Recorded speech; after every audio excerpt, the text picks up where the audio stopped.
Hello, welcome. Today I'm going to be talking to you about this anime listeners. Okay? I found this anime on a whim. How I watch stuff is basically very particular. I go from one streaming service to the next, and I roll dice to see what I'm gonna watch. And the dice is based off like the list. You can create a list on all of them. So I roll a dice for the column, and then one for the row.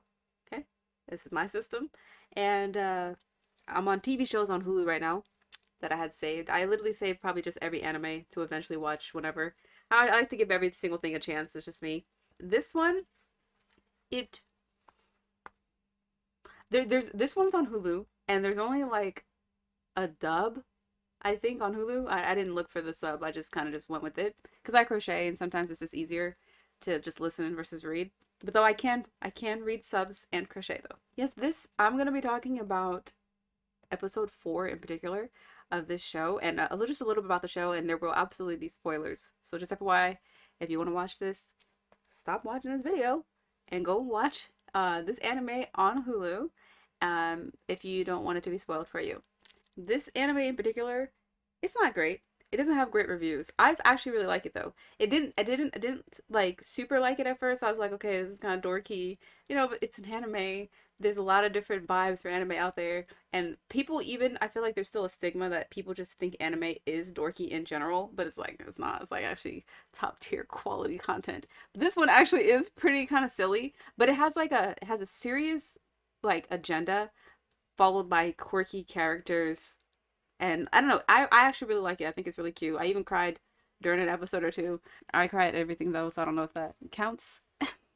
But yeah, so this anime is really cool because it's a mech anime based on music. I think this is actually kind of unique, but this is my first time saying it. I don't actually super like mech animes normally, but I haven't watched enough to have that opinion. I just assume I don't like them. So basically, like, there's an amp, right? And then there's a player. And a player has like an actual like socket, like where you would plug in a cord to like a guitar or some kind of electronic instrument into your amp. The human person type entity thing, they have a plug and they plug it in, and then they become like this giant robot. I think the robot art is kind of crappy in this. I actually think that's the weakest part of the anime, is that the designs for the mech look kind of stupid to me. That's my opinion. Overall, though, I'm on episode 4. I just finished episode 4. I'm giving this anime an 8 out of 10 right now. I just think it's really cute. And I'm a musician, so like it's cool. It's cool to see like all these different references to music and stuff like that. Like the main protagonist, her name is Mew, which is a short for music, maybe. I don't know. I mean, it's not her name, but that's the name that the character Echo, the boy guy here, he gave her that name, and he made the amp that she plugs into and says, just watch the anime. Okay, so skipping blah, right? Uh, I'm on episode 4, and I realized very quickly, like, wow, this has like a 6,000 references to Nirvana. Like, this is a completely Nirvana centric episode. And there's articles about this, like, all over the place, like people who review this, but I haven't seen a video on it. And it doesn't matter if even if there was one, because I'm just talking about this from my perspective, pointing it out because I thought it was so cool. I like Nirvana. I'm a fan. The episode is called Teen Spirit. They're like literally the most popular song by them ever. And I just want to go through and then just point out all the references because I think it's cute. Like I like stuff like this. They're very obvious Easter eggs, some of them. Some of them I feel like you wouldn't know unless you know? So starting off way strong, like right in your face, we have Near. Short for Nirvana, I'm sure. This blonde, young student here wears very oversized, baggy clothes, cardigans. Kurt has been pictured wearing tons of like, cardigan sweaters, oversized, like that. Speaking of oversized cardigans, I too dabble in oversized pink cardigans. If you like Near's little oversized pink cardigan, I can make you one in your size, any color. It doesn't have to be pink. It can be any color. I crochet, so I thought that was cool that she had a giant pink cardigan, and I have made one. My shop is Eurythmik with a K.com. If you want to check it out, okay? No pressure. Just supporting a small artist. No big deal. I like to crochet. You want to wear a cardigan? I'll make you one. I also use only ethical sourced materials. So that's always a good thing as well. So anyways, back to Near here. She has a very like she's very like to me modeled after Kurt Cobain. She even has the big glasses. He has these infamous glasses that he wears that he wore. And I thought that was cool too. I was like, wow, that looks so familiar. But yeah, he used to wear these big. I don't know how often he wore these, but I've seen a bunch of pictures of him wearing these glasses. So I thought that was cool too. Anyways, her character in the beginning and kind of just throughout the end of this episode is like a very kind of like a woe is me, like I don't belong, people make fun of me, and I don't know if you ever listened to grunge music, but it's not we belong, we're all connected, it's very anti-establishment, like that. It's kind of grassroots, at least back in the day it was. So I feel like her personality was really fitting. She even has like a dark circles under her eye. It might just be makeup, but I thought that was also kind of fitting for her character as well. So the whole plot of this episode is that Mew and Echo are going to this school, and they're looking for this other character. They're looking for information on this other character that Mew is connected to. This character's name is Jimmy, spelled like Jimi Hendrix, like that kind of Jimmy. So and that mech player person is like the greatest of all time. Do you see where I'm going with this? If you're not familiar, because I don't want to play games, Jimi Hendrix is considered a really fantastic, one of the greatest of all times guitarists out there. Anyways, so the principal or whoever of the school is like, hey, I'll give you information on Jimmy if you can help me figure out where this teen spirit source is coming from. Because the school they go to is like full of degens. Do you know what I mean? It's like everybody there is like on drugs or like just out of it. There's graffiti all over the school. And this is the source. This is like their drug of choice.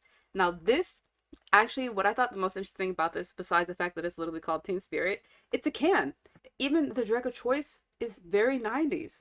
Huffing, if you're not familiar, um, I know from a myriad of crime shows, I am not a drug enthusiast. And in fact, I'm an anti-drug enthusiast. I'm very enthusiastic about not doing drugs. So don't do drugs, kids. Don't, nobody 80 years old, don't do them.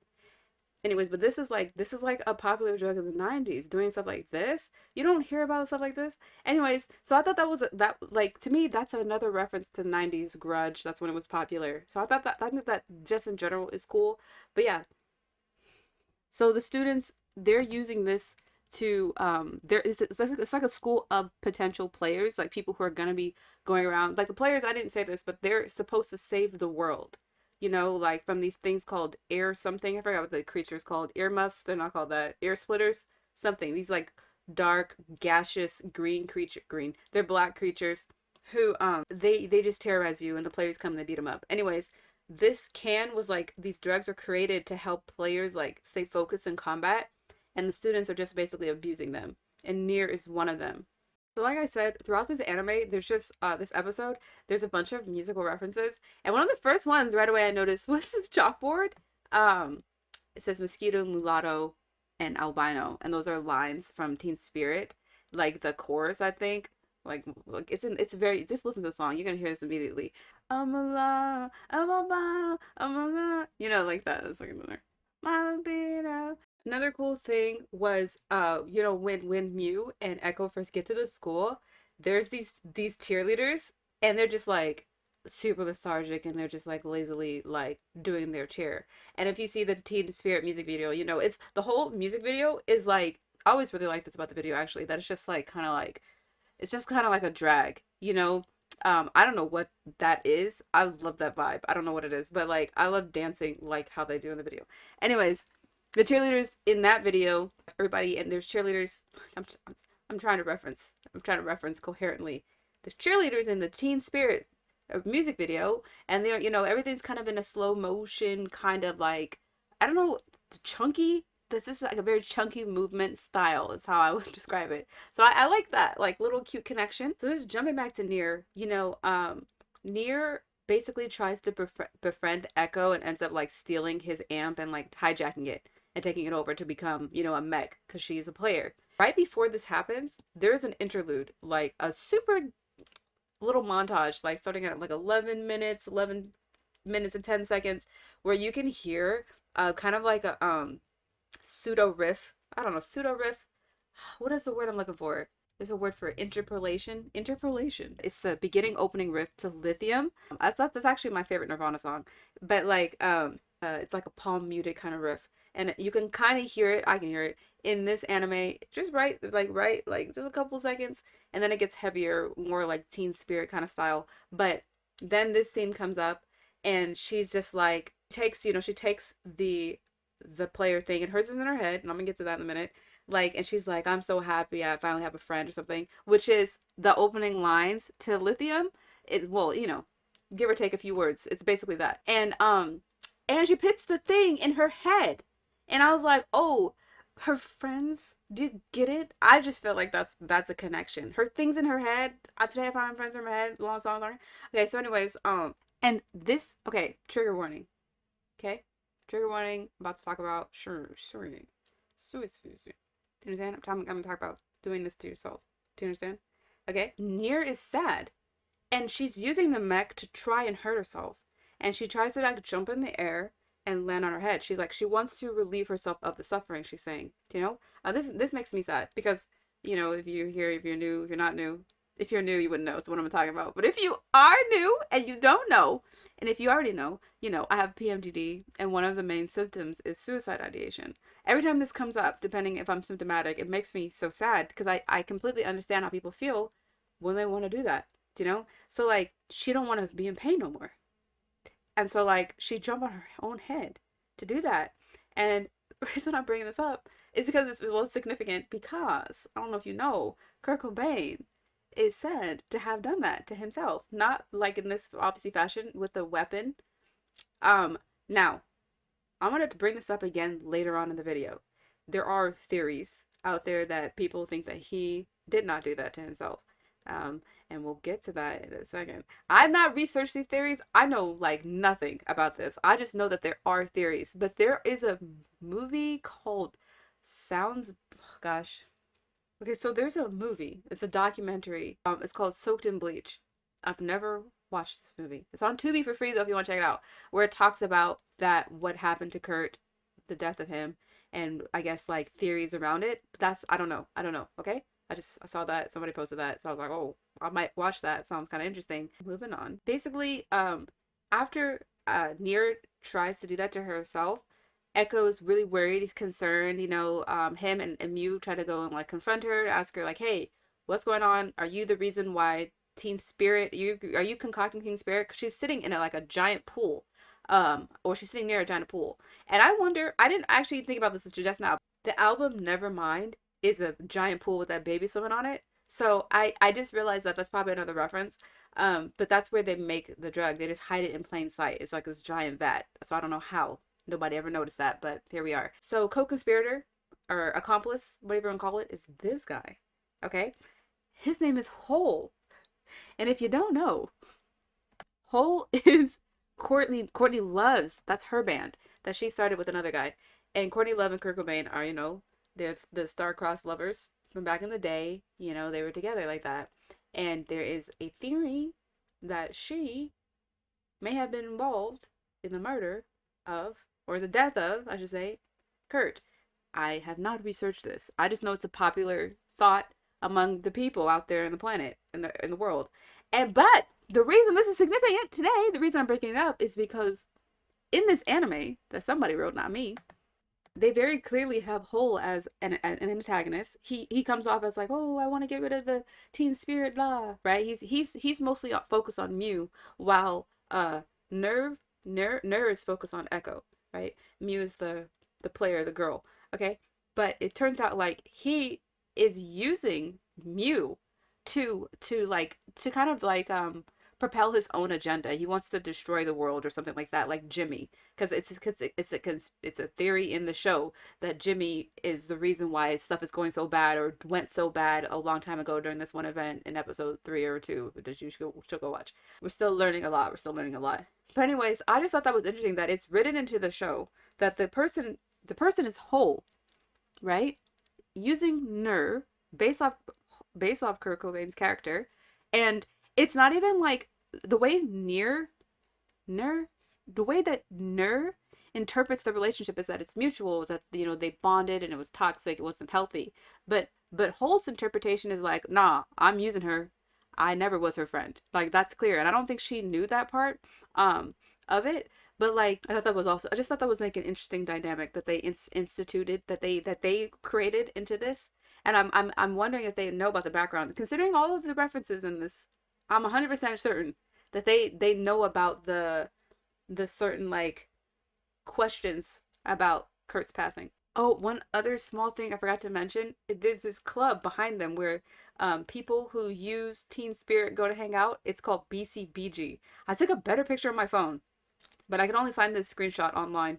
And I forgot to upload the picture and send it over. So here we are. But maybe actually I can show you on my phone. This is the picture that I took when I was watching Hulu. Can you see it? Oh wait, almost went. Okay, BCBG. Right, this is where the slackers go when they're cutting class, and it says MOGUF. This is cool because this is CBGB, like a reference to CBGB, and you can see also OMFUG. I don't even know what that even means, but it's like different. It's MOGUF here. They just changed everything around, but still kept 31s. Well, it just says 31. It says 315 in here. Anyways, this is an old club from the 70s. I think it closed in like early 2000s. This is like the spot for like early up and coming like punky kind of bands in New York. And actually, fun fact that I read while I was finding this picture, I wondered like, oh, did Nirvana play here? They never played here. They never played here because Nirvana's management or whoever wanted like $300 extra or something like that, and they were like, no. So they never played here. But I don't know, it's referenced in the show. So I thought that was cool.